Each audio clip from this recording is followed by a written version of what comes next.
A Chamber of Commerce night in the Windy City. Temperature in the upper 60s. Clear skies and a raucous crowd at Soldier Field saluting the Chicago Bears as they come out onto the field ready to take on Matt Hasselbeck and the Seattle Seahawks on NBC's Sunday Night Football. Matt Hasselbeck, Boston College. Maurice Morris, Oregon Ducks. Max Strong, Georgia. D-Jack, Florida Gator. Nate Burleson, University of Nevada. Itul Amelia, BYU. Walter Jones, Florida State. Chris Spencer, Ole Miss. Rob Toback, Wazoo. Chris Gray, Auburn. Sean Locklear, NC State. So on first down now from the 26-yard line, we'll take a look at Maurice Morris in his 5th year out of Oregon. He goes out into the pattern, and the first play is a pass to Bobby Engram, who started his career and played 5 years with the Bears before going to Seattle. Here is the Chicago defense. Adewale Ogunleye, Tonville High School. Tommy Harris, the University of Oklahoma. Ian Scott, Florida. Alex Brown, the Mighty Gators. Hunter Hillenmeyer, Vanderbilt. Brian Urlacher, University of New Mexico.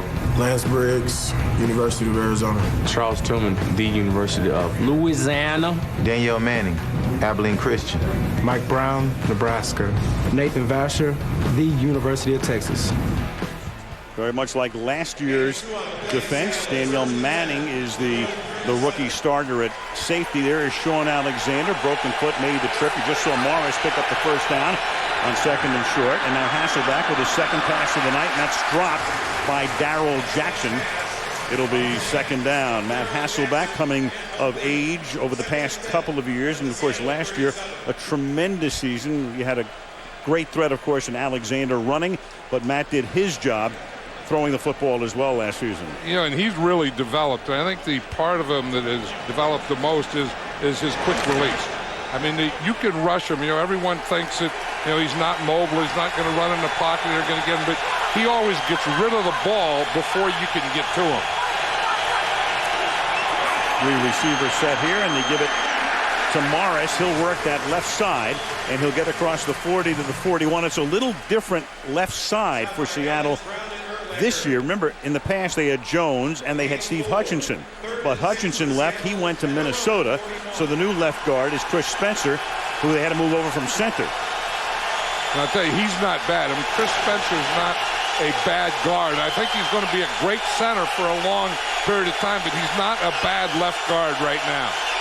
Excuse me, I was just saying they have 4 wide receivers now. And they have Max Strong in the backfield on 3rd down. And they give it to Strong, the longtime Seahawk, but he goes nowhere. So 1 first down, and then they are stopped. Brian Urlacher is there to make the tackle, and Chicago will get the ball. It's a great sports town. Architecture is phenomenal, and a lot of construction going on. Must have seen 30 cranes between the hotel and the stadium tonight. It's Thomas Jones' first carry of the night, and that's nothing. Here's the Bears offense. Rex Grossman, Florida Gators. Thomas Jones, the University of Virginia. Jason McKee, Temple. Muhsin Muhammad, Michigan State University. Bernard Berrien, the one and only Fresno State. Desmond Clark, Wake Forest University. John Tate, Brigham Young University. Reuben Brown, Pitt. Olin Cruz, University of Washington. Roberto Garza, Texas A&M Kingsville. Fred Miller, Baylor University. And on the ground again, this is Thomas Jones, so he's carried on the first 2 plays. Thomas Jones last year over 1,300 yards, and that was particularly impressive because they had no passing threat. In fact, he hopes to have as good a night as his brother had a day. His brother Julius is the Dallas running back, and he ran for 122 yards, and the Cowboys win over Tennessee earlier today. You know, and his backup is Cedric Benson, who didn't play at all last week, but will play some here in the first quarter tonight.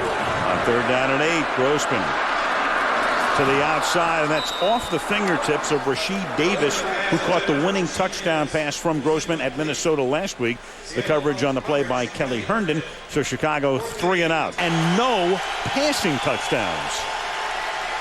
From the 38-yard line, Hasselbeck on first down, throwing, and finds the open man, and that's the newest Seahawk. That's Deion Branch, who came over in the trade with New England. He held out with the Patriots. They picked him up. He played last week, and tonight he makes that catch from Hasselbeck. That was pretty good because that was 4 wide receivers again, and the Bears are a nickel. Here's Deion Branch. He's the outside guy there, and you see they both come up on the short guy, and Deion Branch runs the deep pattern, the corner. 31-yard gain. The ball at the 31-yard line, and the handoff goes to Maurice Morris. Gain of 2 to the 29-yard line. The Bears defense last year was so phenomenal. Remember, Grossman got hurt, so they went to Kyle Orton, a rookie, 4th-round draft choice out of Purdue, and all he said was, don't lose the game for us. Just, hand off, some conservative passing. And the Bears last year, they didn't score a lot, but the defense was phenomenal. They wound up as the 2nd seed. Well, they have real strength up the middle, and, Tommy Harris and then Lance Briggs and Brian Urlacher behind him, then Mike Brown behind him. That's a strong middle. 2nd and 8, and going to the right side after pump faking to the left, he hits Darrell Jackson, and so Hasselbeck right on the mark again, and that will set up a 1st down and goal for Holmgren's team. That's that quick release I was talking about. That's a cover 2 where the corner comes up, the safety comes over, and there's a window in there, and it's a short window, and you have to look, he pumps to the left, and then he comes back and makes that quick release and that throw in there between the rotated corner and the safety. See, here's a rotated corner, Tillman, 33. Here's the safety coming over late. And Hasselbeck hit him perfectly.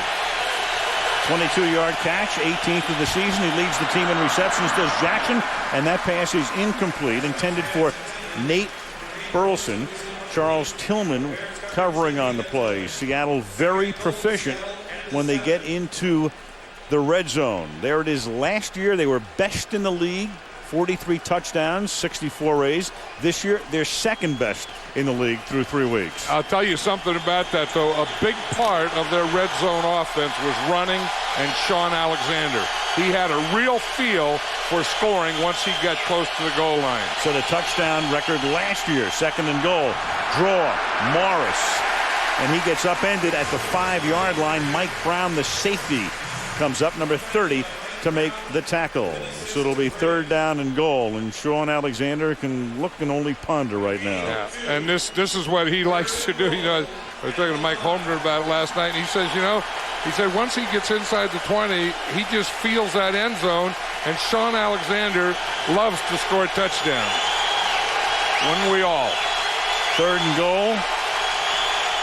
They send Morris in motion, and Hasselbeck throws, and that pass is incomplete. Urlacher was back there covering. The pass intended for the tight end, Tulamili, and so the Bear defense stiffens, and Seattle will have to settle for a field goal attempt. Here's the Seattle defense. Bryce Fisher, U.S. Air Force Academy. Chuck Darby, South Carolina State. Rocky Menard, Texas A&M. Grant Wistrom, Nebraska. Leroy Hill, Clemson. Loaf Tatupu, USC. Julian Peterson, Michigan State. Kelly Herndon, Twinsburg, Ohio. Ken Hamlin, Arkansas Razorbacks. Michael Bower, Florida State. Marcus Trufant, Washington State. The big add-on from last year, the acquisition of the former 49er Julian Peterson. And Grossman's pass is caught by Muhsin Muhammad to a chorus of Moose. And that'll be a 1st down. They'll spot the ball at the 45-yard line. They were in a slot there, and Muhsin Muhammad was the inside guy. And I think if you'd ask Rex Grossman, who's your favorite receiver, who do you want to throw it to, it would be that guy right there, Muhsin Muhammad. He said, any time that he gets man-to-man coverage, he said he's open. 3 interceptions through the first 3 games of the year. On 1st down and 5 now. Straight drop, under pressure, and down he goes. At number 95, one of the backup linemen, Russell Davis, who had been playing for years with Arizona. Then he comes over. He's one of the guys they rotate in, and Davis drew a beat on him and got him for a big sack. Seattle does a lot of that, those line stunts, and you're going to see Davis is right here where the 2 tackles just cross. You see, one goes to the left, the other goes to the right, and he comes right up the middle. The Seahawks believe that that's what they have to do to Rex Grossman, is put pressure on him right up the middle, right at him, get in his face. That is a 13-yard sack.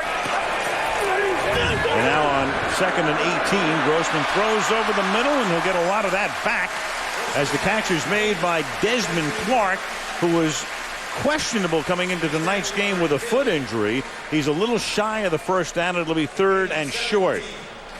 Yeah, that's what Lovie Smith likes about Rex Grossman now, and it's always a test for him after you have adversity. When you face adversity, how do you do after that? And Rex Grossman seems to be passing all those tests. Now they come up with 2 tight ends out of the eye on 3rd down and 1. And they fake it, and then Grossman's going to walk it, and he is, I believe, going to pick up the first down. If they can forward progress, but no. This is Jason McKee who made the catch, and they're going to say he was forced back by Julian Peterson, and they're going to spot it shy of the first down. The other thing Chicago could have done, it is reviewable in terms of a first down. So Lovie Smith could have chosen to have it reviewed or challenged, but he didn't. And here is Grossman, who with that second surge appears to have picked up the first down. And McKee's the first guy there saying, he's got it, he's got it. And he does. And Lovie Smith is clapping. Those are tough decisions for head coaches. You know, that deal, I mean, do you go for it? Do you kick a field goal? Do you go for it? Do you punt? You know, Rex Grossman made a pretty good move there because he didn't have it initially. Watch, right now he doesn't have it. Then he kind of rolls and twists and turns and pushes in backwards and picks it up.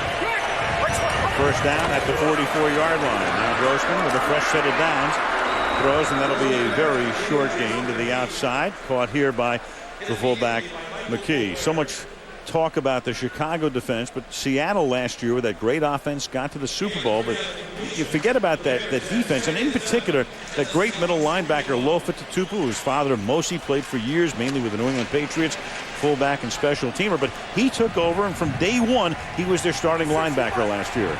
You know what's always impressed me about Lofa is the way that you know, they always talk about a running back that runs downhill. He's a linebacker that runs downhill, and you just saw him do it on that play. Initial surge right there, and then Darby comes in to clean up on Jones. Yeah, Lofa Tatupu isn't going to play on his side of the line of scrimmage. He's going to play on your side. Look at that. I mean, he has about 4 yards of penetration in the Bear backfield on that one. Started his college career at Maine, and then went all the way a country, transferring to USC and played on Pete Carroll's national championship team. 3rd down and 6. Seattle has 6 defensive backs. And put the pressure on Grossman, who throws off his back foot and completes it for a first down. That's Desmond Clark. So for a guy who a couple of days ago looked like he might be inactive, Clark a very big part of this drive, his second catch on this drive, and that's good for 14 on a first. You know, it's funny, if a quarterback, you know, steps back or doesn't step up or throws off his back foot or those types of things, you say, oh, he shouldn't have done that if it's incomplete. But if it's complete, you say, hey, what poise? He held in there, backed up, waited until he found his open guy. In the NFL today, with the pass rushes they have, you have to be able to throw off all angles. Absolutely. From the 26-yard line. Jones, a burst through the middle, and then finally tackled by Boulware at the 11-yard line. So the Chicago Bears going for it on 4th down at midfield. And with this surge, it's a first down at the 11-yard line. You know, one of the best things that Thomas Jones does is cut back. Watch him. He starts here to the right and then cuts back. All it takes is a little cutback lane there, and he's going to find it. Now you have to get the backside block, too. Now watch John Tate. He takes his guy, and when his guy takes an inside move, he just drives him right beyond the hole. He enveloped him. Jones gets across the 10 before he is forced back. Gain of a yard, maybe 2. Peterson and Davis in on the tackle as we tick down to 3 minutes to go in the opening quarter. You're right. He enveloped him. I saw John Tate on the field before the game, and he walked by me, and I thought that's one of the biggest guys I've ever seen. 6'6", 312, and he looks bigger than that. Yeah, I mean, truly a giant of a man. Then he doesn't have any hair, so you put a bald head on top of that, and that's a sight to behold on the field in a pregame. 2nd down and 8. Grossman chased by Peterson, and he'll walk that one away nearly into the first row. Well, he had Bernard Berry, and right away I'm surprised he didn't throw it. That was on his left side. But He knew once, at one time he didn't have anything. He was just going to get out of that pocket, so then he could throw it away. They have 3 wide receivers, 1 tight end. The Seahawks down in here, people for years never played nickel or 5 defensive backs, but you didn't see a lot of 3 and 4 wide receivers either. But you're seeing more and more of that as they get close to the goal line. 3 receivers set to the left. Grossman looks that way. Has time. Throws back in the end zone. Caught. Touchdown. Muhsin Mohammed.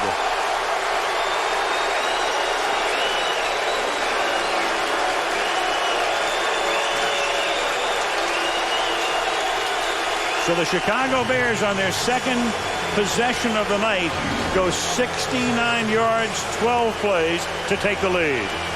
Muhsin Mohammed was the outside guy. He's running that post off a corner move.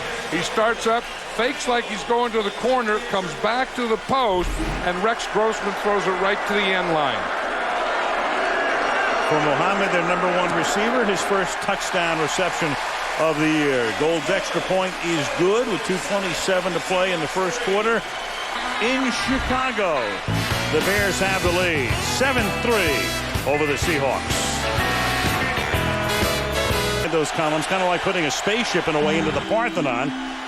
But the people here like it, and they love the Bears right now, and they love that Bear defense, and the ball comes loose, but it was down. The play is over as Tommy Harris, number 91, came in for the sack of Hasselbeck. Yeah, and that's the strength that we were talking about in the middle, and it all starts with a defensive line. And then in the middle, it all starts with Tommy Harris. And he has great speed and quickness. I mean, just watch what he's going to do right here. I mean, he just starts up, gets his left hand on Spencer, throws him to the right, and then he's right on the quarterback. After he gets by his guy, he is on the quarterback in 1 step. Crowd looked at the replay. They wanted to be ruled a fumble, but he was clearly down. 2nd and 20. Hasselbeck throws short. That's caught by Darrell Jackson up to the 40-yard line. He picks up about 6. It'll be 3rd down and 14. Lance Briggs makes the tackle. Harris made a big play last week after Grossman threw an interception to give Minnesota the lead in the 4th quarter. Harris forced a fumble, and then Grossman hit Rasheed Davis with a couple of minutes left to beat the Vikings. And that's the start of the strength up the middle, and then you go to Lance Briggs and Brian Urlacher are in behind him, and then behind him is Mike Brown, and that is really the start of the core of the strength. 3rd and 14 with 4 wides, and that pass is incomplete. Bobby Ingram double covered there. And now the Chicago Bears will take over there with Grossman, and we check in with Andrea Kramer. Hi, Andrea. Hello, Al. Well, we obviously saw Muhsin Mohammed's touchdown on that last drive. He hit it off right from the start with Rex Grossman. He and his wife went to Grossman's wedding last year. They had a great time. He said it was one of the baddest weddings he ever had. He said it's so important to establish that relationship with your quarterback. In fact, he had a great relationship with Jake Delhomme, his neighbor back in Carolina. I said, why is it so important? He said the game changes when you're that much in rhythm with your quarterback. Very much in rhythm on that touchdown pass. Meanwhile, Cedric Benson comes into the game at running back, and Grossman's going to air it out, and the catch is made over the shoulder by Bernard Berrien. And Berrien, who's become a big play guy the last couple of seasons, with a big play right here. 3rd year out of Fresno State, the pass thrown over Kelly Herndon. I tell you, this is something. I mean, here's Kelly Herndon up here in tight coverage, and Berrien is the speed guy. And he had about 3 steps there on Herndon. Grossman throws it a little short. Herndon had to wait for that ball. If he got it out in front of him, that could have been a touchdown. 46 yards for a guy averaging 17 yards a reception. Thomas Jones back in, Benson out. The fake to Jones. Grossman going deep again, going for 6 more, but incomplete this time. Intended for Berrien, as he calls his number again. Herndon and Boulware covering on the play. He was the 4th overall pick in the draft 2 years ago. Played his college football at Texas. But Thomas Jones kept the job last year, and Jones still is number 1 with Benson number 2 right now. And there had to be some miscalculations. I mean, when you have the 4th pick in the draft and you take a running back, he should be, in his 2nd year, he should be starting. 2nd and 5, our first look at him. Doesn't get very much blocking. Lofa Tatupu was the first guy to force the issue, and then everybody else cleans up on what is very likely the final play of the opening quarter. Line here through the first 15 minutes. Touchdown pass. Grossman to Muhammad. 7-3 Chicago. Start the second quarter. Al Michaels, John Madden, Andrea Kramer in Chicago. It's 3rd down and 7 as Grossman from his 30-yard line goes back and finds the man Muhammad for another first down. Muhsin Muhammad, and when you go to him on 3rd down, he almost always picks up the first down. He has a long streak going. Yeah, and that's a tough pattern to cover too, because it's a crossing pattern. So you have all the way across the field to get open. You see Muhammad here, he's going to start up, then he's going all the way across. So Grossman can lead him not only up a little, but across the field. 54 straight times on 3rd down he's picked up a first. Grossman throws, and that pass is incomplete. And what does it mean when a guy picks up a first down a lot on 3rd down? The first thing I think about, John, is there's a guy who knows exactly how far you have to go to pick up the first down. That's the first thing he knows. Yeah, and the second thing is he's the guy that you trust the most, and he's your go-to guy. Remember, last week we were talking about, the value of a quarterback, and Mike Shanahan had said that it's how you do on 3rd down. So I think that's true of a quarterback, but it's probably also true of a receiver, isn't it? Muhammad proves it 54 straight times now. On the 3rd down pass as he converted for a first, and now Cedric Benson carries for 2. Boulware makes the tackle, and the ball will be spotted at the 18-yard line, where it'll be 3rd down and 8 for the Chicago Bears. They didn't start Desmond Clark as a tight end. I mean, he's been going in and out, and it looks like what they're doing when they want to pass, they put Desmond Clark in 88. And if they don't want to pass or pass to that position, then they have John Gilmore in there. So Clark is coming off an injury and playing, but not playing every down. And this will be a passing situation maybe to him. He's already caught 2 tonight. And that pass is incomplete indeed. He goes to Desmond Clark, but the pass was low and outside. He was covered by Leroy Hill, the linebacker, and in will come Robbie Gould to attempt a field goal. You just kind of get the feeling so far that they've been just trying to get Desmond Clark in there when they wanted to throw him the ball. Robbie 10 for 10 field goals this year, 8 for 8 on extra points. This will be a 36-yard field goal on a fairly windless night, about as perfect as it ever gets at Soldier Field. Brad Maynard to hold. And he's good as gold once again. 11 for 11 is Robbie. $100,000 out. So that continues. Meanwhile, Dion couldn't be more thrilled with his packed in Seattle. And a gain of 2 here. But last week, we were talking about Tom Brady, and we were talking about Brady's body language and kind of tying it into the loss of Dion Branch. Body language became big around the country this week, John. So everybody either became like a Sigmund Freud or a Sigmund fraud. Well, I don't know about that, but I do know that it was an emotional thing when Tom Brady lost Dion Branch. I mean, it was emotional for him, and he even said in that Buffalo game that it did affect his play. Now, at some point you have to get over it because that's pro football, and you just keep going on.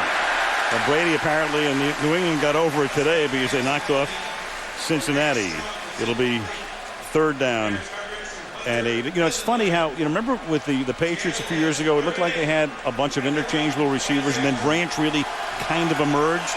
And now he's here, and you wonder if he'll emerge as the #1 guy in Seattle. Well, I don't know if he'll be the #1 guy, but he'll emerge. I mean, he may, Darrell Jackson is still going to be the #1 guy for a while, but I think Branch will quickly emerge as a #2 guy. 3rd down and 8 now. 4 wides for the Seahawks. And that pass is incomplete as he tried to get it to Dion Branch on the slant. And it's 3 and out for the Seahawks. And Muhammad, who has scored the only touchdown of the night, several years at Carolina, holds a lot of the Panther franchise records, then came over here as a free agent, 11th year in the league. Cedric Benson is the running back to start here. Second year back out of Texas. And they give it to Benson, who goes to the outside, and Benson is taken down. Leroy Hill is the first to make contact, and he stops him for a loss of 1. Yeah, we were talking how the Seattle defense was always bringing that safety up and playing an 8-man front on first down. They didn't that time. They had a real 2 deep, and that was, a pretty good time to run, and that was a good time to call it against that defense. But Leroy Hill made a very good play, or Benson made a very bad cut. And just engaged the big receiver in the game out of the slot to the left. Grossman feeling the pressure, and then throws that one away, and it will be 3rd down and 11. Berrien the closest to it. You know what someone told me this week about Rex Grossman? He says he has a little Brett Favre in him, and so far in the first half I've seen that a few times. That one there where you bootleg out, you can't find anything, you come running to the sideline and just throw it out of bounds.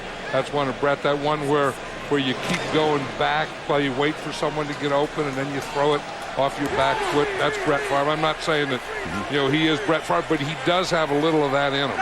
Confidence never a question. The question has become durability. Now in his 4th year in the league, as Grossman goes back on 3rd and 11, and that pass is high, sailed on him, intended for Berrien. The only question about Grossman, he was picked in the 1st round. Then he started at the end of his rookie year. Then he got hurt early on when he became the starter in his 2nd year, tore up his knee. Then he broke his ankle in preseason last year. But, despite it, nobody really saw enough of him to know. But everybody just felt, if he can stay healthy, he's going to be good. For Pacific.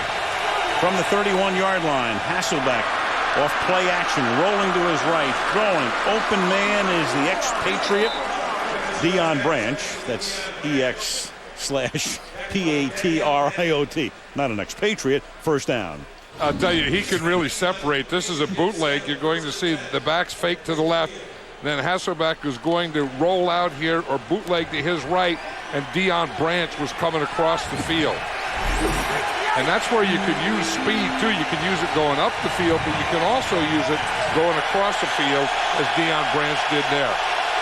19-yard gain for him. Little toss back to Morris, taking the place of the injured Alexander, and a flag is down. Morris, for the moment, a 17-yard gain behind Locklear. Well, they say that, he could probably start for 8 or 10 teams in the NFL. But I will say this, it's different playing in the first quarter than it is mopping up in the 3rd and 4th. Right. From the 35 to the outside. Ingram, who started his career here, and then he makes the acquaintance of one Brian Urlacher. Yeah, and that play before that Mo Morris did run, though, Sean Locklear, as you said, got out in front, and he was very impressive. When you get a guy over 300 pounds running like that, and you're a little back like Mo Morris, you want to get in behind him. Mo Morris knows all about staying around big guys. He's one of 15 kids. Yeah. He is the 6th of 15. Right, and when you have 15, you're always fighting for something. And 2nd and 5, it's an interception by Ricky Manning Jr. And Hasselbeck will shoulder him out of bounds. So Manning, who's been in the news here, a plea bargain after a case in Los Angeles, and he has been a guy who has come in. The league has not done anything in regard to him in terms of the legal issues, but he has certainly made his mark in this one tonight, especially here. I think he really played a cat and mouse game with Matt Hasselbeck on that one, because what he did, Al, he looked like he was covering the slot, then the slot goes inside. He let him go, and then he ran to the outside receiver and undercut it. Manning, who came over from Carolina as a restricted free agent. 1st and 10, the ball at the 36-yard line. Grossman now tries to make it pay off. He looked deep, then goes underneath, and the catch is made by Thomas Jones. And he was trying to get Muhsin Muhammad deep on the left side, and that's when you usually go for a shot. After a turnover, good field position, 1st down, boom, hit him right now. And Hasselbeck is still wondering where Ricky Manning Jr. came from, because he expected him to stay inside on that slot. 2nd and 2, the ball is at the 28-yard line. 9.5 to go.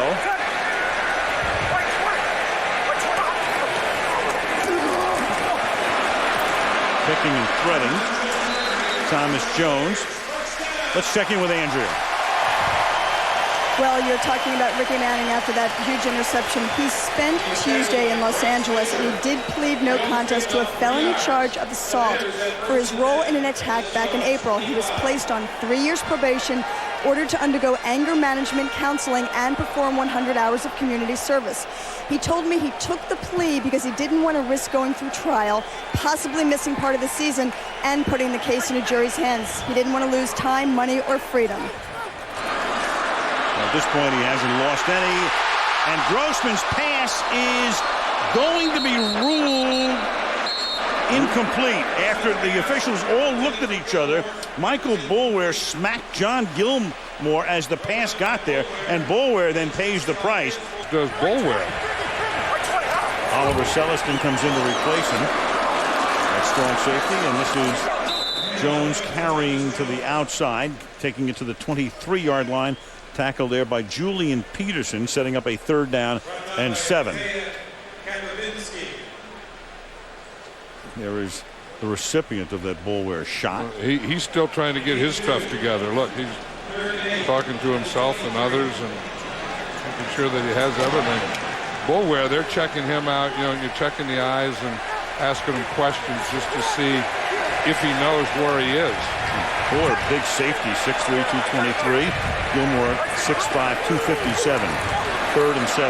Grossman throws, caught inside the 10, and reaching and stopped shy of the goal line is Berrien. Marcus Trufant with the tackle, for the moment saving the touchdown. And Grossman with a big smile, 22 yards. That's that old thing where you overload one. You see, they have 3 guys over here. Get all the defense on this side, and then put Berrien back there and use his speed on the backside, away from the overload. You see 3 guys over here. Here's Berrien back here, and Rex Grossman throws it in there perfectly. Boy, that safety was no help at all. Grossman's beginning to look like a guy in his 8th year, much less a guy who's had a dozen starts or less. Incomplete. And it's, we go back to that body language thing, John, and you can tell why he's a guy who hasn't played that much, but he just has that it component. Yeah, and that it is a big dose of confidence. And like I was saying earlier, he always wants to throw deep, and he doesn't like to check down. I would like that as a coach. I hate the opposite of that. The guy's always looking for the dump, always looking for the short guy, never looking deep. Grossman doesn't do that. 2nd and goal to give it to Jones, and he will not get in. That's Wistrom right there, making the initial stop.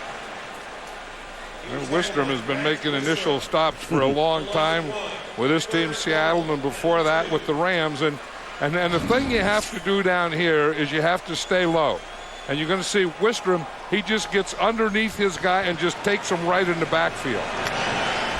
He used to make those stops for Lovie Smith when Wistrom was at St. Louis and Lovie was the defensive coordinator there. He got underneath John St. Clair on that last one. St. Clair comes in as a tight end. Now 3rd and goal. Off the fake. Grossman rolling, throwing, and that's incomplete. And that's a very big defensive stop for Seattle because, again, it's early in the game, and if you get down 17-3, no big deal. But against that Chicago defense, and then to have a 1st and goal at the one against you and to limit them to a field goal opportunity, small victory for Seattle's D. Yeah, and the Bears were trying to be aggressive. Remember, on 1st down, they tried to take a shot, and then the Seattle Seahawks kind of held them off. Then they got down there, and then a big stand down here. Robbie Gould, again, that's the way it's pronounced, despite the U in the last name. The equivalent of an extra point here, a 20-yard field goal attempt is good. His perfect season continues. Seattle drew first blood tonight, but Chicago now with 13 unanswered points. 6:23 to the half. 13-3 Bears.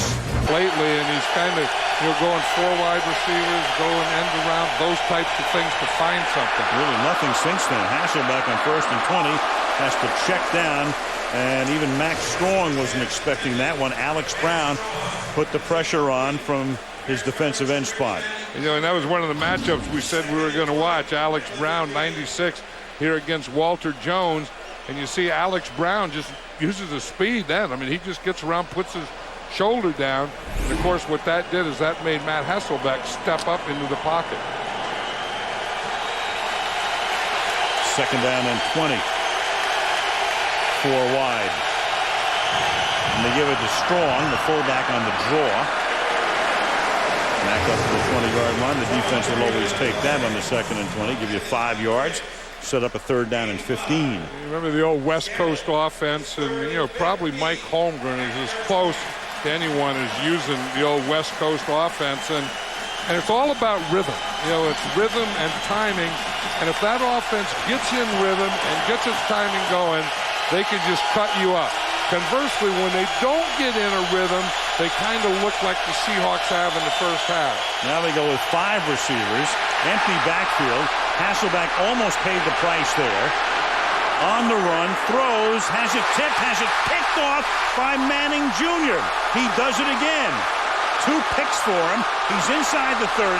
What a run back. Here come the flags. And Manning, for the moment, will get into the end zone. But I doubt that will hold up. You have 3 flags on the field. But the interception will hold up. It's all about the penalties on the run back. You're going to watch Ricky Manning here. You see, Hasselbeck makes a move to get out there. Now, running and throwing back into a crowd is dangerous. You see Ricky Manning there. He tipped it with his right hand and just tipped it to himself. Watch that. He tips it up in the air, and then he goes and catches it with the same hand. Then makes a pretty good run. Penalty moves him back to the 37-yard line. Here's an end around. And this is Bernard Berrien. And Berrien is out of bounds at about the 32-yard line. Yeah, I was surprised that they ran an end around. You'd think with this, after a change of possession, after a turnover, that's usually when you take a shot at the end zone, and maybe that was Ron Turner's idea of a shot, try and get him pursuing, because, Seattle does have a fast defense, and then come back around and catch him with a big play. 2nd down and 5, 4.5 to go. Jones. And that's good hard running for a gain of 6. That'll move the chains, the ball at the 26-yard line. Tackled there by Tatupu. And I think that's why Jones is playing. The key words you said, good hard running, that he'll keep it inside. He's either going to keep it on that play side and run the hole where it's supposed to go, or he's going to cut it back. He just follows his lead, and he just runs right off the lead on that play. Or he'll cut it back. He's going to keep it inside. He's not going to be jumping around or jumping to the outside. You saw Benson. He's back up on the right. The ball is the 25. Jones again. Started his career with the Arizona Cardinals. Grant Wistrom makes the stop at the 22-yard line. And the Seattle Seahawks are, one of those undersized defense that you can wear down and run at, and that's the mode that the Bears are getting into now. Okay, let's keep their defense on the field a little. Let's make them hang in there and just pound at them.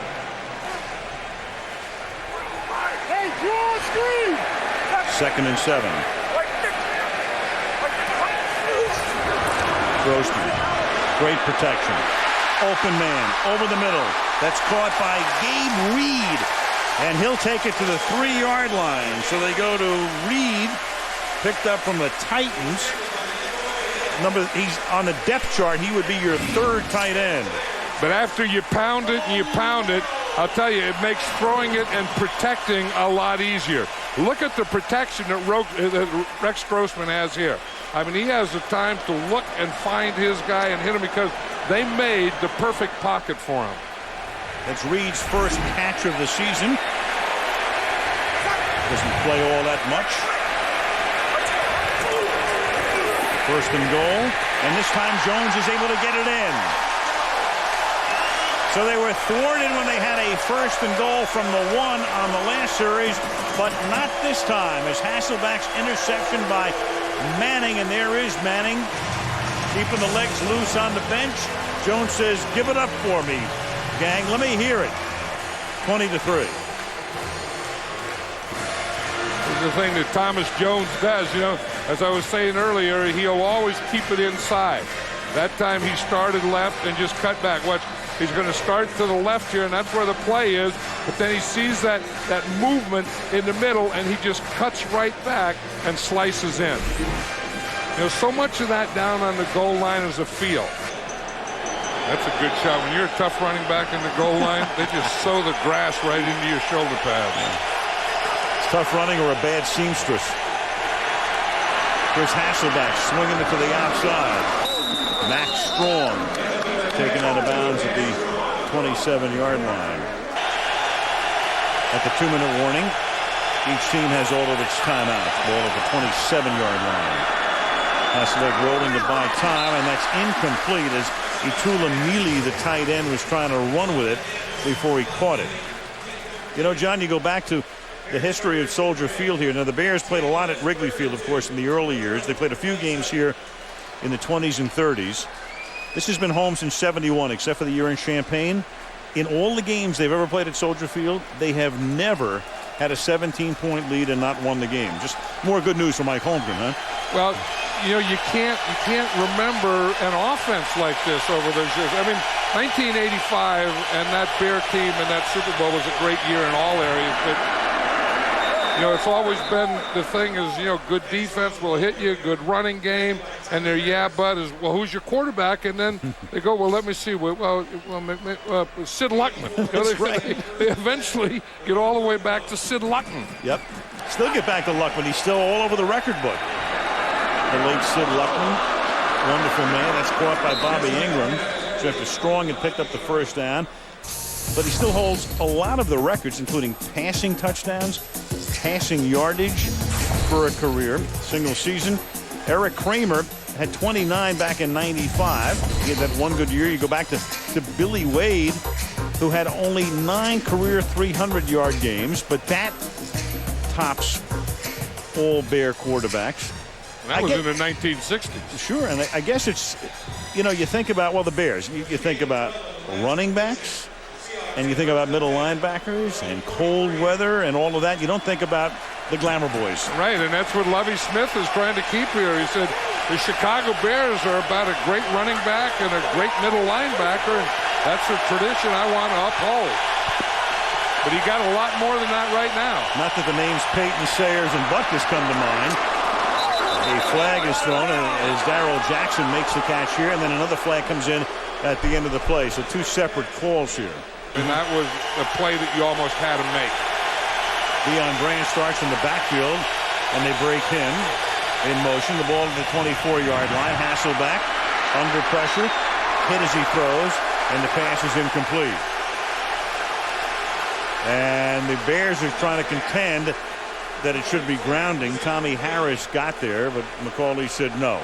You know, that's the thing about having speed at your defensive tackle position. When the quarterback starts to scramble and you have a guy like Tommy Harris, he's as fast as a quarterback.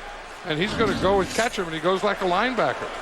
Watch him. He comes up here, and then Hasselbeck starts to scramble right there, and here comes Harris. I mean, Harris is going to get him right there. Hasselbeck couldn't run away from him, so he had to do what he did. Bears rotating the defensive lineman on second down. Swinging it to the outside, but Darrell Jackson will go nowhere. Lance Briggs all over him. Yeah, that was good coverage downfield. Hasselbeck was trying to go downfield, couldn't find anything, and had to come back to that short pass on the sideline.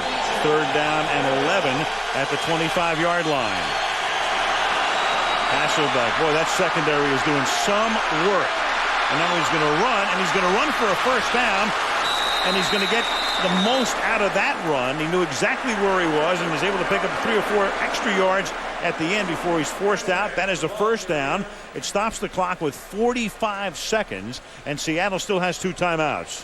Yeah, Hasselbeck makes a big play there, but you want to know how you know that a guy doesn't have speed? When he gets out in the open and he looks back. When he starts running here and he's looking behind him, you know that he doesn't have speed. But other than Michael Vick, I don't know who does. But, you know, as you said, the coverage down here, Al, has been great. I mean, they've just blanketed everything that the Seahawks have put out there, and Hasselbeck has had to run. Yeah, by the time Jackson got that free, Hasselbeck was already running to his left. Now a little fade into the end zone is incomplete. Intended for Branch, covered well by Nathan Vasher. It's funny that he has that much confidence in Branch. You know, you usually, when you get in this situation, you have a go-to guy, and the go-to guy has usually been with you more than 3 weeks. Yeah. He said it was an interesting thing. Tom Brady emailed him with a scouting report about Deion Branch. Quarterback sharing information. 2nd and goal. Another go-to guy. There's Branch. Could be Bobby Ingram, who's very sure-handed. He's in the slot. Fake. Hasselbeck. Looking. Throwing. And that's tipped. He was going for Ingram. And it's Manning Jr., who is all over the place tonight. You know, and I think this is where not having Sean Alexander hurts the Seattle Seahawks, and not making excuses. But this is where, when they get down in this area with Sean Alexander, they would run the ball. And you would just, you know, him, and he would get up and he would just, you know, make something happen and usually get it to the end zone. Now they get inside the 20, and instead of running the ball, they become a passing team all the time. Tremendous defense last year and a quarter. Another guy they're missing is Jeremy Stevens, who'd be a weapon here, the tight end. He's hurt. 3rd and goal. Pressure on Hasselbeck. He has to throw it away as Morris was in the neighborhood, and Tommy Harris was there for a near sack. But that precludes Seattle from getting into the end zone, and they'll have to settle for a field goal attempt. I'll tell you, Tommy Harris is something special. You usually have big, bulky guys inside, but when you get a guy like this with that kind of speed, and as I said, once he gets by Chris Gray 2 steps, he's right on Matt Hasselbeck. This guy is something special. The Hallis family, of course, and Papa Bear, George Hallis, still commemorated on the uniforms, GSH. Up to the 23-yard line, that is Thomas Jones, and that's going to write an end to the first half. Miss only 1 more game because they're off next week. Then they're at St. Louis and then Minnesota in Seattle. Hawks kick off. We start the 3rd quarter. Rashid Davis. Next move at the 20 to get outside. And around the corner he goes before he is shoved out of bounds up at the 35-yard line by Kelly Jennings, their #1 draft choice out of Miami. The numbers now through the first 30 minutes of play. Seattle with 57 yards on the ground, but they've been throwing the ball a lot more than passing it. Of course, they've been behind. Those 2 turnovers have been costly. One leading to a touchdown, one leading to a field goal, both interceptions by Manning. And they begin here with Thomas Jones carrying for 2 up to the 37-yard line. You know, that's one of the things that they don't like about Thomas Jones running when he starts at, you know, hopping before he gets to the hole. They just want to, you know, just hit that thing and do it the way he did it in the first half. Either, you know, take it at the play side and either keep it there and run through it, or take it to play side and cut back. But don't start that skipping and hopping before you get to the line of scrimmage. Jones has carried 13 times for 44 yards, a little over 3 per carry. Grossman hit as he throws. Pass is incomplete. It'll be 3rd down. We saw Michael Boulware involved in that big hit in the first half. Andrea, what's the latest on him? Well, Al, he almost literally knocked himself out because he has a concussion. He was questionable before, but after being in the locker room at halftime, they have declared him out for the game. So Seahawks will have to hope their defense maintains its poise without their starting safety. Big loss. Oliver Celestin, number 40, is in there. Jordan Babineau, another safety, is inactive. So they're depleted in the secondary. And Grossman will try to take advantage of it. And it is caught. It is hauled in up at the 45-yard line by Desmond Clark, and that's enough for a first down. You know, Seattle at some point is going to figure that out, that Desmond Clark is coming off an injury, hasn't practiced, and they're just using him for the passing game. And usually when he goes in there, they're trying or going to throw to him. As they have done 3 times tonight, the 39 yards. That's a pretty good plan. You know, only put the tight end receiver in there when you need a tight end receiver. Grossman slings one to the near side. Caught. Jason McKee, fullback, flag down. I mean, they've rushed the ball 18 times for 50 yards. It's real average. It's less than 3 yards per carry. But Grossman just, we talked about it, John, in the first half as he gives it to Jones. And the minute you say, well, they've done nothing rushing, Jones says, how about this? That's pretty good. That's hitting it in there and keeping it play side. Yep. Leroy Hill was able to get him by the ankles at the end of the play. He got it right in there behind Reuben Brown and John Tate on that left side. And he banged it in there, and that's what you have to do. I mean, he's going to take it in there. He gets a linebacker shifting away, gets a good lead, and then cuts it back a little to the middle, then makes another cut, then a third cut, and then he sees that he's wide open out there. That was pretty good. Yeah, well, he left Celestin, who's the guy replacing Boulware,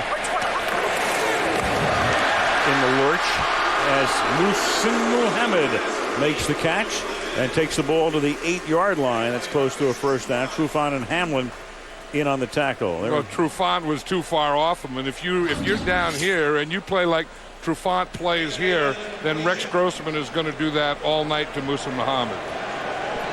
You see how far off he is? I mean, he just gives him that. That's like here. If you want that, Muhsin, go ahead and take it and take 9 yards. And you either have to take that inside away or get up and press him. You can't get in no man's land. 2nd and 1 now from the 8-yard line. Jones, enough of a hole before he's knocked down by Tutupu to pick up a first down. It'll be first down and goal from the Seattle 5. You know, they have everyone leading for Thomas Jones. It's not only the fullback, but that time the tight end, Gabe Reed, came in, and he led through that hole. So they're getting a lot of leads. They have the fullback lead. They have the guard pulling up through. And on that one, they had the tight end leading. Mike Holmgren said, what in the heck's going on out there? First and goal from the 5. Jones again. Here comes the flag. Olin Kreutz, the Pro Bowl center. And he's saying, I didn't hold it. That guy did something to him. You always blame the other guy. Here's Olin Kreutz. He's the center there. Watch his right arm right there. Oh, yeah, he had his right, and then he put his left around. That was a takedown. And he said he didn't do it. You learned that as a child. It's always somebody else's fault. That's Olin Kreutz. Lots of tricks that he has here. We can stay on him. He'll move that left hand to try and get the offense to move. From the 15 on first and goal. Grossman throws, and that's through the hands of Desmond Clark. That would have been his 4th catch of the night. Right, every time they put him in, they're going to throw to him. And he was still open. Yeah, Kevin Bentley, a linebacker, was man-to-man on him. So when Grossman sees that, he knows who he's going to go to. I mean, he sees his tight end up there, and the closest guy is a linebacker, and he throws a perfect pass to him. Desmond Clark is saying, what the heck did you do to me, hands? That's where a man starts talking to his hands. 2nd and 10 at the 15. And that one is a little too much, but a flag is down in the back of the end zone. The pass a little high, and the Seahawks are going to contend it was not catchable. First and goal. This is heavy. I mean, they got all their big guys in there. Right, and they give it to Jones, and he's not going to get in because Davis came in there to stop him. Russell Davis. Jason McKee, the fullback, went to the locker room. They were looking at him, and they put Gabe Reed in there, the tight end, as the fullback in that formation. Usually after something like that happens, you think of some kind of play action or bootleg. I mean, the Seattle Seahawks defense is really selling out in the run. So that means, a fake of a run and anything else will usually just walk in. Again, Jones behind Reed. They give it to Jones again. And this time there is enough room for the touchdown.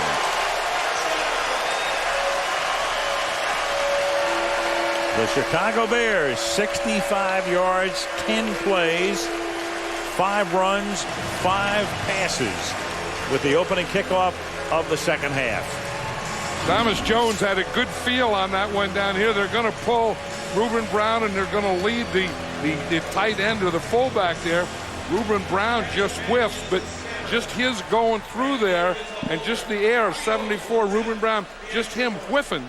So the Bears now with a 3-touchdown lead, trying to go to 4-0 on this first night of October. Every other team in the conference but these two with at least one loss. And this is Morris for a gain of 3 to the 35. Let's go to Andrea. Well, I asked Mike Holmgren about Matt Hasselbeck's 2 interceptions, and he put it solely on the quarterback's shoulders. He said it was a judgment thing. He was trying to do too much. He said they were aggressive mistakes, and he said Hasselbeck, like the rest of the team, has to do a much better job of maintaining their poise. Well, Hasselbeck, good start, good opening drive, capped by a field goal.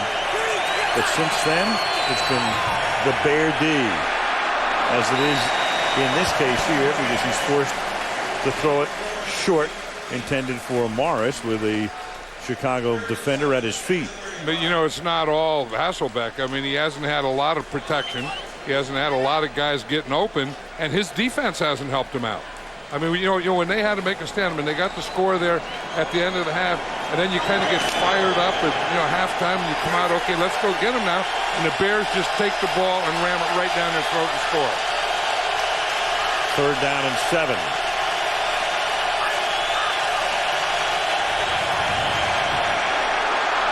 Hasselbeck throws, caught. Branch tries to get the first down, and it's going to be very close. As you can see, probably be right on the yellow line as he puts it down. Briggs makes the tackle. You see Mike Holmgren there signaling first down, but so does if he doesn't, yeah, and if he didn't get a first down, he would have to go for it there anyway on 4th down. Yep. 8th season with the Seahawks. I mean, hard to believe.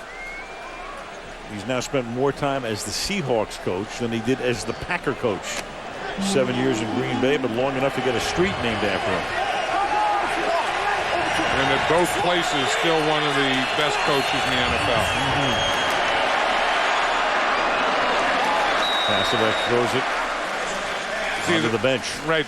I mean, that's coverage there. And, you know, and the Bears have been doing that all night. I mean, if they don't get the rush and rush Hasselbeck, then they cover, and he has no one to throw to. Here's where he wanted to go, and you can just see him just take that slant away. And then so he comes back to the other side, and there's nothing there. And I'm sure Mike Holmgren said, don't force anything. We've already had 2 interceptions, so he had to just throw that one away. Threw it to his backup, Seneca Wallace, on the bench. 2nd and 10. And that's thrown behind and low. Nate Burleson came over from Minnesota during the offseason after 3 years as a Viking. The Chicago Bear defense is really mixing things up. I mean, watch here. Here comes the corner. Nathan Vasher came off the corner. He was on the wide receiver, and boom, he just went for the quarterback on the blitz. So Holmgren exasperated in that last replay. Still is. 3rd and 10. They're faking that inside pressure. Look, they have both the linebackers up over the center, and then they both back out. And then they give it to Max Strong on the ground, but the Bears are right there. Lance Briggs wasn't fooled, and now they're forced to punt next week. First down from the 27-yard line, and Thomas Jones begins this drive with a gain of close to 7 up to the 34-yard line. And in there they had Rasheed Davis in the slot as a blocker, and that's one thing. You know, if you're gonna play football today in most of these systems, and you're a wide receiver, I mean, obviously you have to catch the ball, you have to do all those things, but in addition to that, you have to be a blocker now more than you ever had to be. 2nd down and 3. Grossman. Great protection. Going deep off the fingertips of Bernard Berrien. Now that was another Brett Favre thing, wasn't it? Yeah. I mean, where he looked and he was trying to go short, and most guys will come back and they'll stop looking, they'll throw the ball away. He's trying to go short, then he goes back a little, and instead of throwing the ball away, he throws it deep. So he's trying to throw the slant, and he just goes back and back and back and says, I'm just going to wing this thing. And he almost gets a big completion.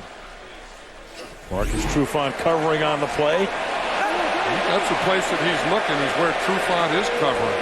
And he's getting Great protection from that line. 3rd down and 3. Again, all the time he needs, and then the pass is too high. Secondary does its job. Berrien, again, the intended receiver, and in comes the punting unit. Bear defense, as usual, doing a lot of hitting. Only 1 touchdown allowed in 40 drives by the opponents. This is the 41st, beginning from the 31-yard line. And Hasselbeck starts by going to the tight end. That's Ikula Mili, picking up 14 to the 45. Ricky Manning Jr. came over from Carolina. We talked about his legal travails earlier in detail. And tonight he has been the main man for that Chicago defense with those 2 picks leading to a total of 10 points.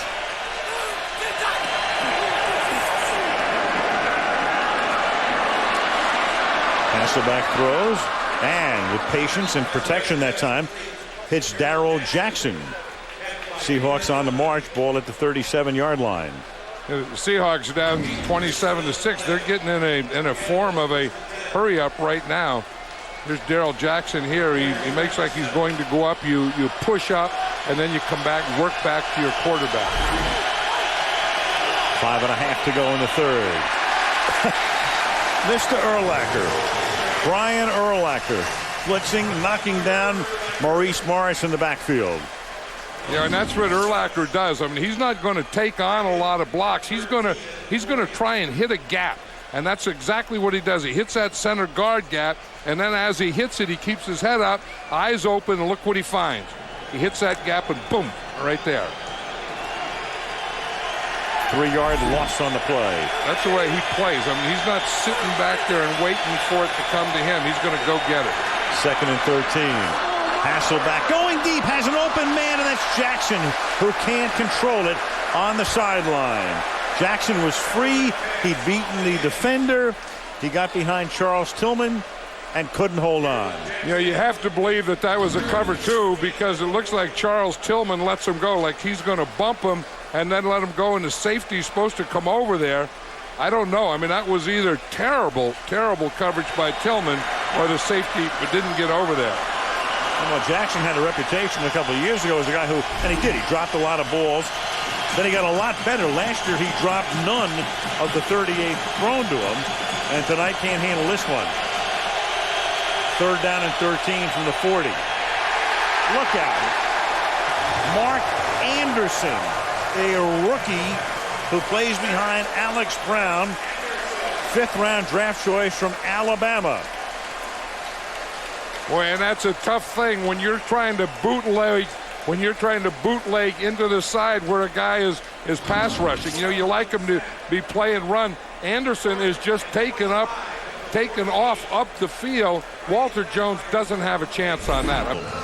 In Chicago, they're having a good time because their team is up 27-6 in a game that figured to be a heck of a lot closer. Obviously, each team's 3-0 coming in. Cedric Benson is the running back. The ball is at the 27-yard line as Chicago begins this drive. And Benson, the 4th overall pick in the draft last year, up to the 30. Julian Peterson makes the tackle. Grossman's been very efficient tonight. First 3 games of the season, he was over 250 yards, which may not mean a lot for some franchises, but for this one, the first guy since Kramer in '94 to do it. And the record is held by those 3 guys. Look at how far back you have to go. Luckman in 47, Blanda in 54, and Billy Wade in 62. That's why George Blanda never wanted to be called a kicker. He wanted to be called a football player or quarterback. That he was. And here is a look at Benson. The first real good look of the night as he takes the ball out to the 49-yard line. 20-yard gain for the 2nd-year back out of Texas. Yeah, I was kind of looking forward to seeing Cedric Benson because in practice the other day he looked like this. I mean, he looked like he had that extra gear, you know, where he could burst and run through some stuff, and you know, he does it right here. Again, it's a cutback, and the left tackle, number 76, John Tate, again makes a good block on that backside. At the 48-yard line on 1st down. Benson again, not this time. Oliver Celestin comes up, and there's a penalty flag in the secondary. 2 of them. Defense. 12 men on the field. 5-yard penalty. First down. The old 4-4-4. That'll stop him. That'll do it. Or 3-5-4. Any way you want to cut it. Let's check in with Andrea. Well, we just saw Cedric Benson finally doing something, and really all teammates care about is production, but you do have to wonder how he does stand with his teammates. Now remember, as a rookie, he held out during training camp, and that really left a bad taste in some of the players' mouths. And don't forget, this past preseason, he was out with an injured shoulder, but he left the sidelines during a preseason game and ended up going home. He got in a lot of trouble with that, but mainly he was upset that some of his teammates tattletaled on him, as he called it, that they turned him in to the coaches. The bottom line is he needs to show his teammates that he is committed and that they can trust him. That's Muhammad making that catch. And then this week he was the subject of some articles here because some people felt that he didn't look happy enough after the Bears had come from behind to beat Minnesota because he hadn't played in the game. Yeah, and they thought he was pouting. But Lovie Smith did come out and say that wasn't true. There was erroneous information out. And, Cedric Benson didn't do anything. And he's part of this team and going to be a big part in the years to come. 2nd and 1. I haven't heard anybody call anybody a tattler in a while. Tattletaled on me. You wouldn't tattletale on me, would you, John? I don't think I ever tattletaled in my life. You know what? I think you're right. I've known you long enough now. I don't think you've ever given anybody up. No, I don't think so. I mean, I've probably done, a lot of other things. But what was that? Tattletale? Tattletale, yeah. Well, then the other thing that would go with it. Tattletale. Oh, yeah, right. No, not so much. Fred Godelli can't help us in the truck. Obviously, no one can. No, we needed Sid Luckman to still be around. This is Benson. Is it so-and-so is a tattletale? No, it was something like that. I mean, you did things like that. But, I think, in Cedric Benson, I mean, forget the tattletaling. That all he has to do is play well. And, at some time they break out. Remember a year ago in San Diego, we had that with Sean Merriman. He held out, no one like that. Right. He came in, played like heck that night, and then, he's Defensive Rookie of the Year. And that's the type of thing you would think should happen to Cedric Benson. 2nd and 11. And Grossman's going to go deep. And that pass is perfectly thrown to Berrien for the touchdown. But there's a flag down at the 16-yard line. That was a perfect throw. I mean, that was a thing of beauty. Illegal contact. Defense number 31. Phillies decline. Touchdown. Perfect. Kelly Herndon with the illegal contact, and Grossman puts it right on the money to make it 33-6. I'll tell you, Grossman and these wide receivers have worn out the corners of the Seattle Seahawks. Here's Kelly Herndon, and Berrien is the speed guy. And once he gets that step, he's gone. But Berrien comes into the game averaging 17 yards per grab, and that will go up. And Chicago's lead is 28. I mean, watch his pass. This is a thing of beauty. I mean, he just lays it right in there. Bernard Berrien doesn't break stride. Those words over the years you haven't heard a lot of. A thing of beauty in the passing game of the Chicago Bears, but they do have it tonight. Yeah, it's always been a contradiction. Just see the highs and the depths of emotions. From the 35-yard line. And that is a forward pass that's ruled incomplete. Tank Johnson had his arms around Hasselbeck, but he was able to get it away with a forward throwing motion. I would say that they're getting after these Seattle corners. They're getting after Matt Hasselbeck in this offensive line of the Seahawks too. They're just teeing off. When you get a lead like this, that's what you can do. And when you talk about a guy that has a tough job, it's Mike Holmgren now trying to come up with plays that can get his team into some kind of rhythm at the end of the third quarter. 2nd and 10, 35-yard line. Toss to Morris. Nope. Nothing happening out there either behind Walter Jones. Baxter runs him out. Offensive line in running, and the offensive line in pass protection. Rex Grossman making the throws.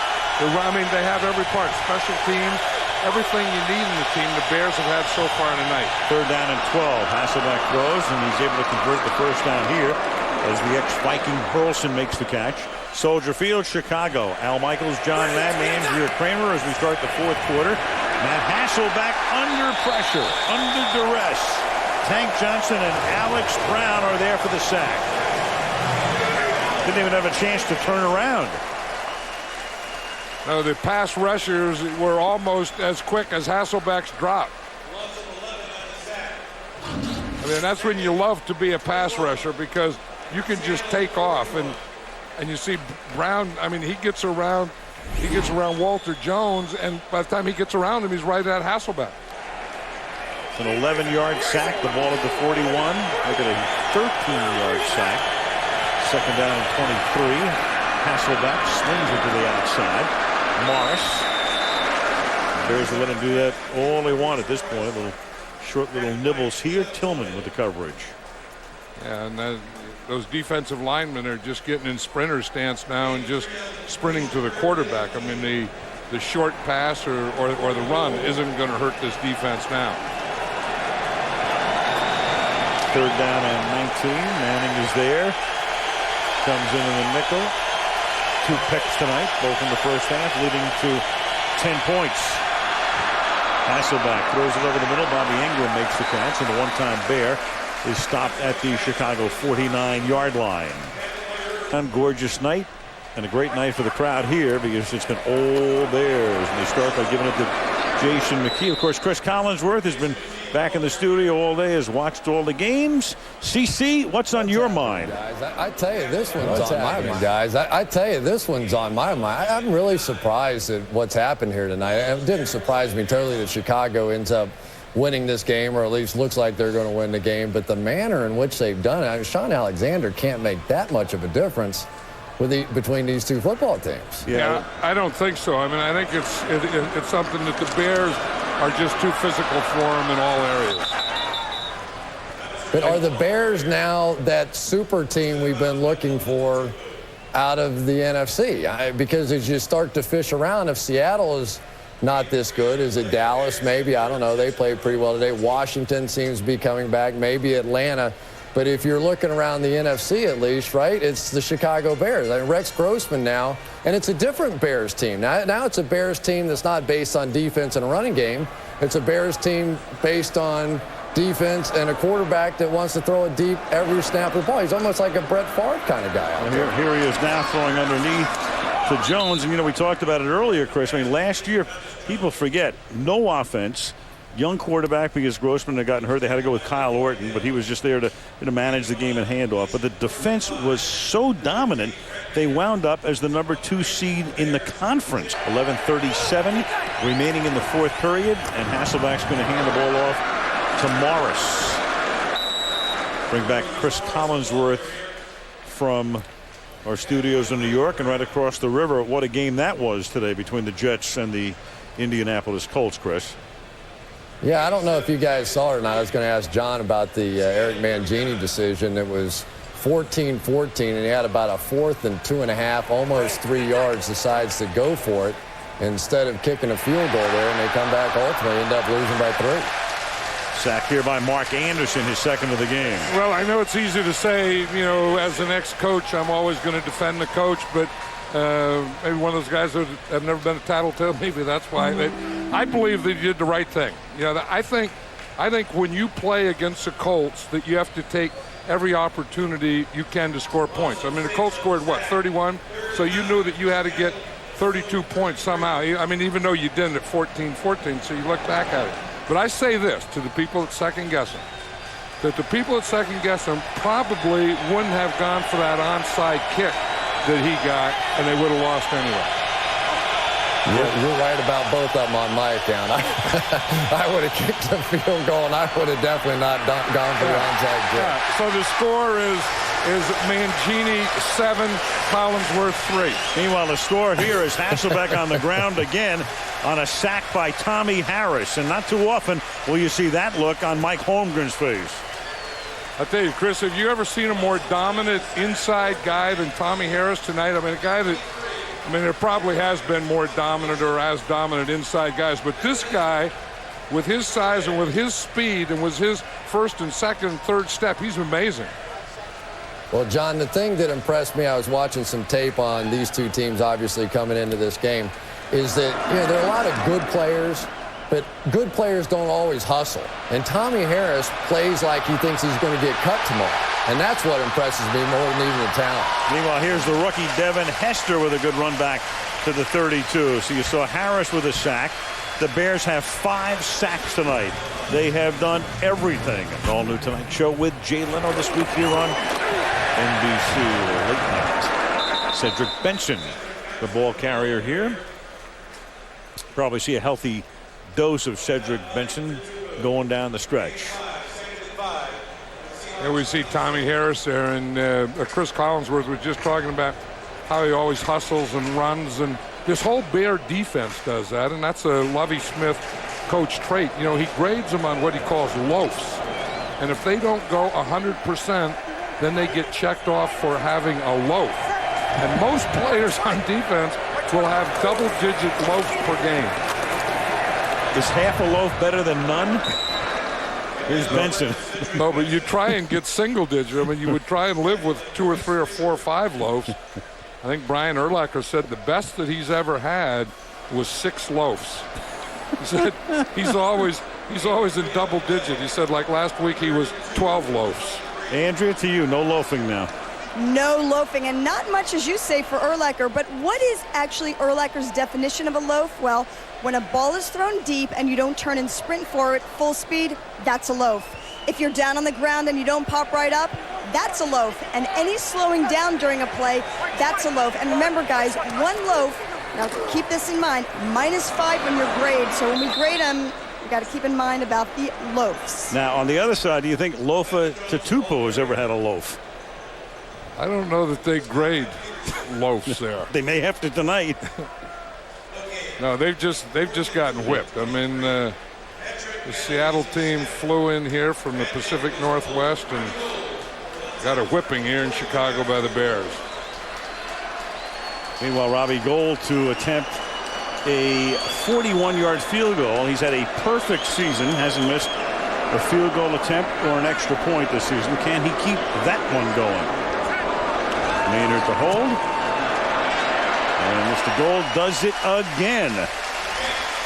41 yards. 3 for him tonight. And it's 37-6. Manning, who plays in the nickel packages. Meanwhile, Seneca Wallace comes in at quarterback. Hasselbeck is done for the night.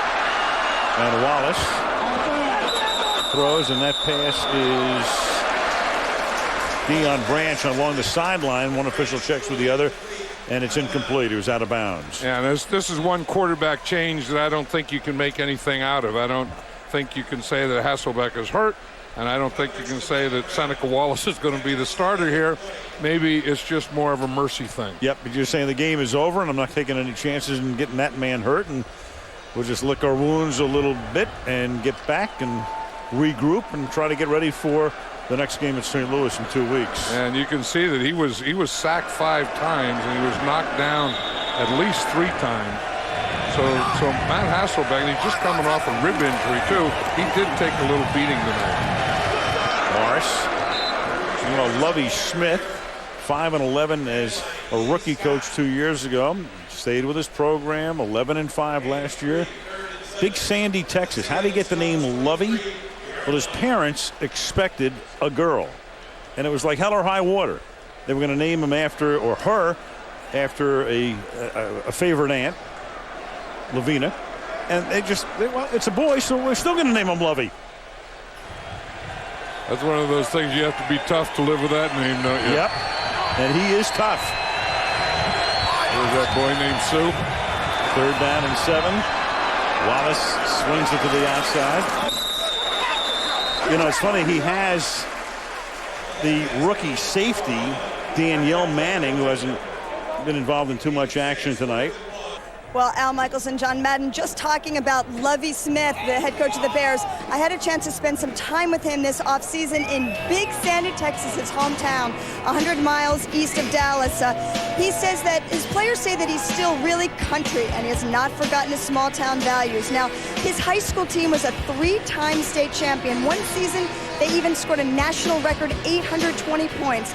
He said that's where he first learned the concept of playing hard until the final whistle, something he still focuses on today. And this summer I got to be there when the street he grew up on was renamed Lovie Smith Drive. So I asked him one day when somebody asks, well, who was Lovie Smith? He said the answer will be a local hero who led the Chicago Bears to multiple championships and proved it doesn't matter where you come from, you can go anywhere you want to go. The way things are going, he might have an expressway named after him before too long, as Brian Griese comes into the game. Grossman is done for the night, and Griese, who came over as a free agent from Tampa Bay in the offseason, will finish up. Griese, who succeeded John Elway when Elway retired in Denver. And Brian spent 5 seasons with Denver. Then he went to Miami, you might recall, 3 years ago for a year, then to Tampa Bay, and now to Chicago to back up Grossman. Dear Rex, we're sorry about all the bad stuff we said about you this week.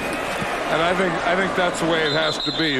Rex Grossman has to be the quarterback and continue to grow and improve and maybe even into greatness. And Brian Griese is a backup in case something happens to him. But the Bears can't afford to get into one of those quarterback controversies, and I think they're smart enough to know that, and I don't think there's any way that's going to happen. Yeah, I don't see one on the horizon right now, because you've got Grossman as the offensive player of the month of September in the NFC.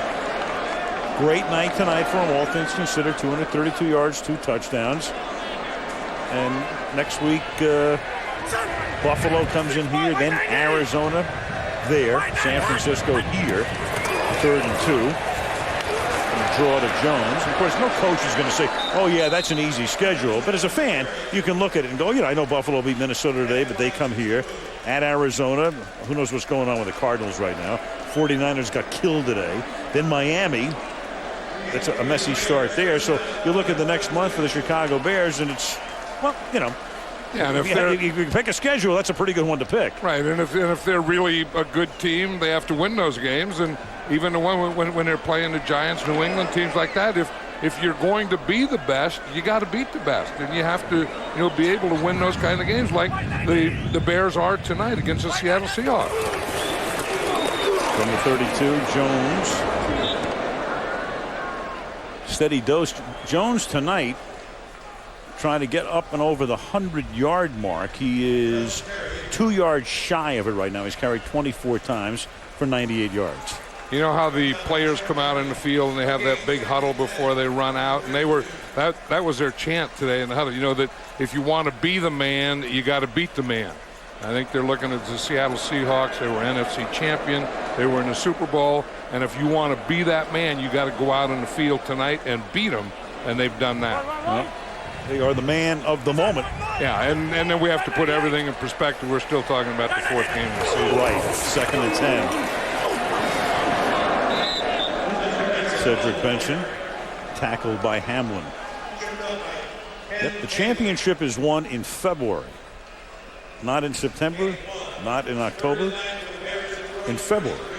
Which brings up the question of the losing Super Bowl team hangover. And I don't think that the Seahawks have that. I mean, I think that Mike Holmgren, knew about that and knew that has happened. And, I mean, tonight they look like they have it, but I wouldn't make that statement. 3rd and 9 from the 33-yard line.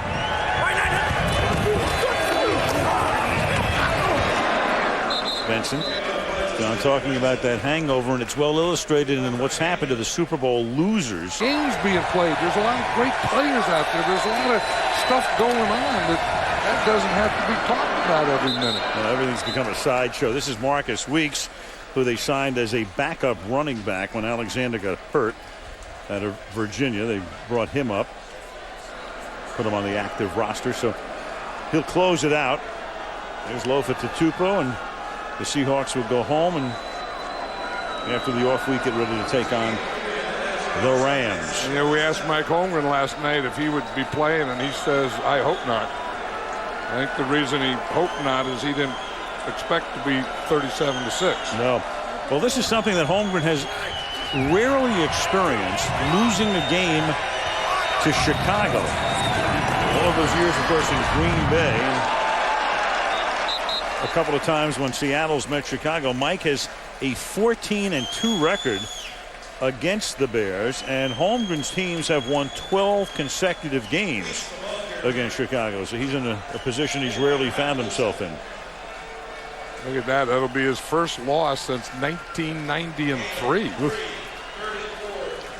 13 seasons, and Hasselbeck tonight.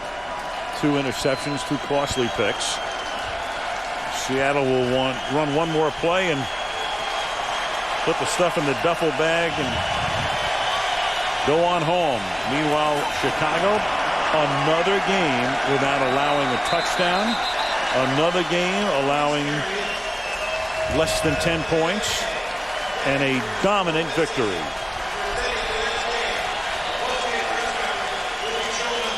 The Chicago Bears, in each of the last 8 regular season home games, that's the last 6 of last season and the first 2 this year, holding their opponents